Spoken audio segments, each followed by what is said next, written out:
up, YouTube? This is CrownSpectro here, back here with another video for everybody. And today we got to talk about J-Stars and the potential in the J-Stars too. Honestly, I see more potential in a J-Stars 2 than I do a Jump Force 2. Now, don't get me wrong, I enjoyed Jump Force for what it was, but J-Stars has had way more characters.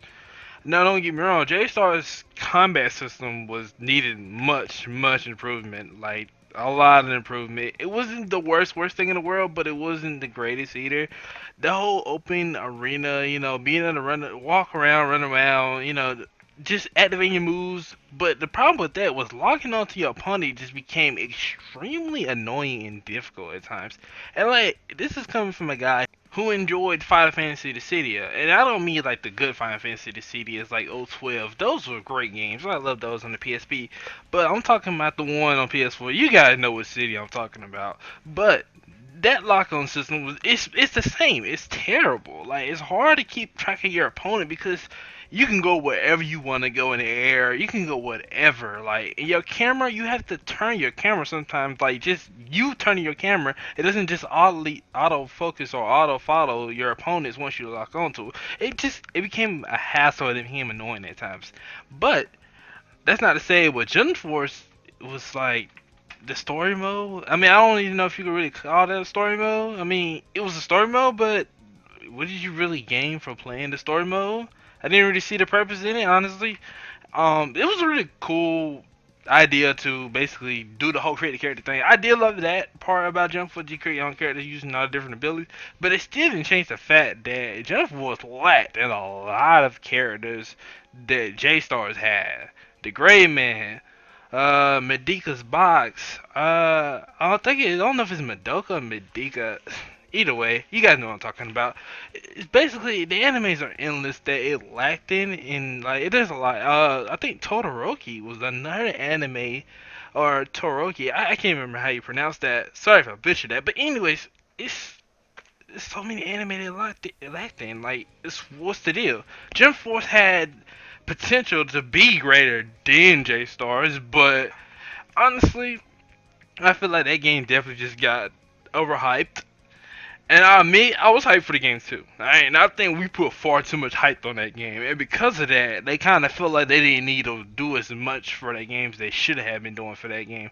Now, if there's going to be another great anime crossover game like J Stars or Jump Force, I'd rather see a J Stars too, honestly. I'd rather see J Stars come back and bring back all the characters that J Stars had. Because, like, I want Hitman Reborn so bad in Jump Force, but I see that's never going to happen. I'm never going to get Suna inside of Jump Force. I'm never going to see that. Alright, I'm never going to get Reborn or the Mongolian family. The anime, there's a lot of anime I wanted to see come to Jump Force that was on J Stars, and honestly, I just do not see that happening now. At this point, it's kind of like you might as well not even look forward to Jump Force adding too many more characters. And don't get me wrong, they added a couple other characters, but they added characters from anime that's already on the game, and there's nothing wrong with that.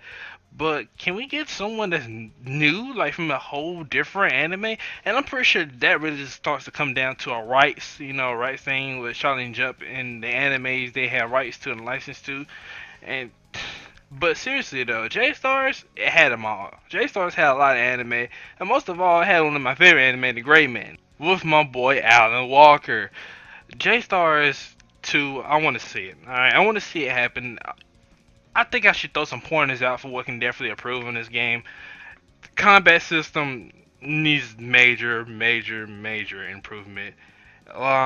Just basically, the story was okay. I'm not even sure if this game had a story mode. I don't remember ever playing a story mode. I remember playing a lot of multiplayer on J-Star, but I do not remember playing any story mode. So I'm not entirely sure if this game had a story mode. You guys tell me down in the comment section below about that. I don't remember this game in story mode, but it might have did. I might have just never played it. But I remember playing the multiplayer a lot. And this game originally came out on PS3, and it later on got released on PS4. And I still enjoyed this game for what it was, but it still had a lot of problems. But if I had to really choose between Jump Force and J Stars, honestly, I'd still take J Stars, despite it having so many problems with the combat system and the blocking in J Stars is terrible. But anyways, it's still a lot of potential. It's still a fun game to play, and especially if you want to see a huge roster of different anime characters. Even the anime characters that were supporting J Stars were like from different anime that you never would have thought would have been put into a huge anime crossover game like this. But seriously though, they really need to go ahead and invest into a J Stars 2.